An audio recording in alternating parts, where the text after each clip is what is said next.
Hello everyone, कैसे हो आप लोग? आई होप आप लोग अच्छे होंगे और काउंसलिंग डेट आपका आने ही वाला है। तो काउंसलिंग डेट आने से पहले मैं एक-एक चीज़ क्लियर कर देना चाहता हूँ, कैसे आप फॉर्म फिल करेंगे, कैसे नहीं करेंगे, क्या-क्या गलती आपको नहीं करनी।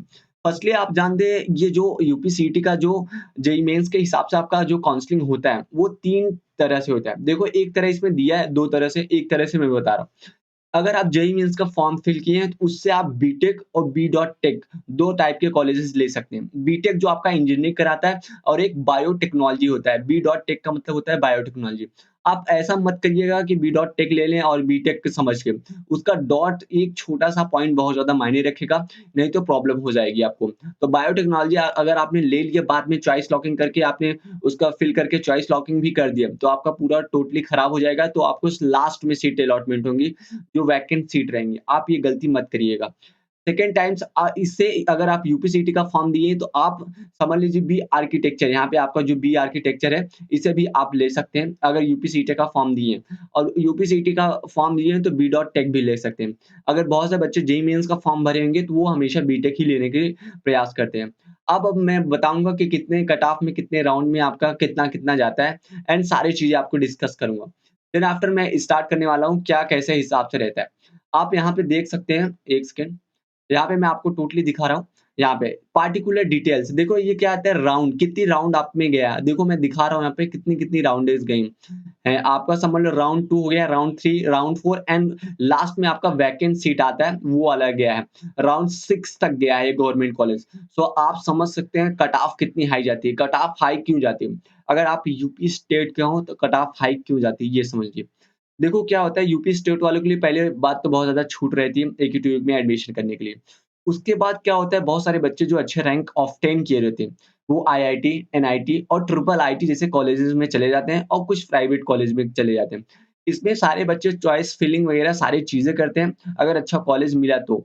अगर नहीं मिला तो क्या करते हैं, वो अपना जो दूसरे कॉलेज में एडमिशन ले लेते हैं और जो चॉइस फिलिंग किए रहते हैं, चॉइस फिलिंग इसलिए किए रहते हैं कि मतलब कोई मान लो कॉलेज में कोई प्रॉब्लम हो गई या उसके काउंसलिंग में प्रॉब्लम हो गई, तो ये पीछे बैकग्राउंड इसका जो चॉइस फिलिंग का रहता है, वो सोचते हैं इससे एडमिशन हो जाएगा। इसलिए बहुत से बच्चे इसका चॉइस फिलिंग करते हैं, इसका 1000 रुपए फीस रहता है, तो इसे कर देते हैं। फिर बाद में क्या होता है, सीट छोड़ते-छोड़ते वो छोड़ देते हैं। अगर उनको ट्रिपल आईटी, एनआईटी वगैरह मिल गया तो छोड़ देते हैं।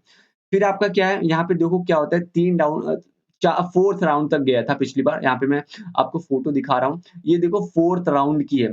लास्ट टू लास्ट यहाँ पे आपका जो बचा था, ये यहाँ पे, ये 4th राउंड की कट ऑफ है and 5th and 6th round में वैकेंट सीट में जो थी वो सारी चीज़ें थे। अब यहाँ पे देखो क्या होता है, यहाँ पे देखो मान लो आपने ये सब आपकी डिटेल्स है, किस-किस में चाहिए, मान लो राउंड 1 की कट ऑफ है। ये क्या होता है, रजिस्ट्रेशन फी आउट आप पहले करेंगे, फिर डॉक्यूमेंट, फिर रिस्पॉन्स क्यूरी राउंड 1। राउंड 1 में आपको जो-जो आपको आएगा, जैसे मान लीजिए आप राउंड 1 में अच्छे कॉलेजेस आपने चूज़ कर लिए, फिर लॉक भी कर लिए। फिर उसके बाद आपका कॉलेज अलॉटमेंट आएगा। अगर आपने कॉलेज पसंद आ गया, मान लो लॉकिंग कर दिए हैं, तो आपको पसंद आएगा, आपको लेना पड़ेगा। फिर अगर मान लो आपको नहीं पसंद है, तो क्या करेंगे आप, राउंड 2, राउंड 3, राउंड 4 तक आप ले सकते हैं। आपकी वो सीट फिक्स रहेगी। अगर कोई बच्चा वहाँ से अपना सीट छोड़ता भी है, मान लो राउंड 1 से कोई सीट छोड़ता है, मान लो 2-4 बच्चे छोड़ दिए, तो आपका जो रैंक के हिसाब से वो रहता है ना, वो आगे बढ़ जाता है। तो आपको क्या रहता है, अच्छे कॉलेज मिलने के चांसेस बहुत ज़्यादा रह जाते हैं। एंड पिछली बार बहुत सारे बच्चे बहुत गलतियाँ की थी, क्योंकि उस समय जेईई मेंस एंड यूपीसीटी दोनों एग्ज़ाम कराया गया था, बहुत सारे प्रॉब्लम हुए थे। तो इस बार आपका भैया आपके एकदम साथ है, कोई भी प्रॉब्लम आपका नहीं होगा। अगर इस समय समझ लीजिए 118 से 119 बच्चे मेरे को कॉल कर चुके हैं एंड ईमेल भी कर चुके हैं अपना नंबर वगैरह, उनकी काउंसलिंग चल रही है। और चैनल को अभी सब्सक्राइब कर लो एंड काउंसलिंग तक तो सब्सक्राइब करके ही रखो, टोटली आपको नोटिफ़िकेशन वगैरह सभी चीज़ मिलते रहें। और मैं भी अपना काउंसलिंग जेईई मेंस के ही थ्रू करवाया था, तो आपको एक आइडिया मिल जाएगा कि कौन से हिसाब से हो रहा है हर चीज़ें। और क्या-क्या चेंजेस आए हैं पिछली बार से इस बार तक, क्योंकि पिछली बार क्या होता है, यूपीटीयू से एडमिशन होता है। पिछली का बोले तो पिछली की पिछली साल आपका समझ लो 2 साल पहले का। फिर बहुत सारे चेंजेस हुए हैं, इस बार भी चेंजेस हुए हैं सीईटी का आके। तो हर चीज़ में आप डिटेल्स लेते रहिएगा एंड सारी नोटिफ़िकेशन मैं आपको देता रहूँगा। फिर आपको क्या करें, आपको यहाँ पे देखो सीट अलॉटमेंट आया, आपको सीट चाहिए तो चूज़ कर लिया, आप चले गए। मान लो सीट अलॉटमेंट नहीं आपको कराना है, तो आपको क्या करना है, उसे 2nd राउंड, 3rd राउंड तक जाने दीजिए। आपके अच्छे कॉलेज बढ़ते रहेंगे। एक कॉलेज आपका फिक्स रहेगा भी और उसके बाद आप उसे जाने दीजिए। मान लीजिए टॉप 10 के आपके कॉलेजेस में आ गया, उनकी पैकेजेज़ बहुत ज़्यादा अच्छी हैं।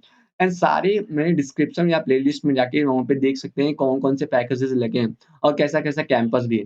उसके बाद आप अगर मान लीजिए कोई भी प्रॉब्लम हो गई आपसे, तो आपका एक वैकेंट सीट रहता है या बोल दो लास्ट राउंड जिसमें जितने वैकेंट सीट है वहाँ पे भरा जाता है। पर मैं आपको बोलता हूँ एक भी गलती मत करिएगा ऐसा कि आपको वैकेंट सीट मिलना चाहिए। और जिसका ईडब्ल्यूएस, ओबीसी जैसे एससी-एसटी का कैटेगरी है उनका तो रैंक ही समझ लो कितना जाता है, 1.5 लाख 2 लाख। अच्छे कॉलेजेस टॉप 10 में डेढ़ 2 लाख सीएस तक जाता है, आप समझ लीजिए। तो आप इतना ज़्यादा प्रॉब्लम मत रहिए कि मेरा अच्छा कॉलेज मिलेगा कि नहीं मिलेगा। आप अपना नंबर मेरे को ईमेल कर दीजिए, सारी चीज़ें मैं आपको डिस्कस करके आपको टोटली बता दूँगा। आपको कौन-कौन से कॉलेज चूज़ करना है, कौन-कौन सा नहीं। और पिछली बार के सारे कट ऑफ मैंने कॉलेज वाइज़ सारे मैं दिखा चुका हूँ, जाके आप प्लेलिस्ट में देख लीजिए यूपीसीईटी का जो प्लेलिस्ट है एंड आपको हर हमेशा हेल्प मिलेगी। और चैनल को सब्सक्राइब करके रखिए एंड देन आफ्टर आपको कोई भी क्वेरीज़ हो आप कमेंट सेक्शन में करिए एंड देन आफ्टर अपना नंबर्स वगैरह ईमेल कर सकते हैं जिससे आप मैं कॉन्टैक्ट कर सकूँ और सारी चीज़ें जितनी प्रॉब्लम हो मैं क्लियर कर दूँगा।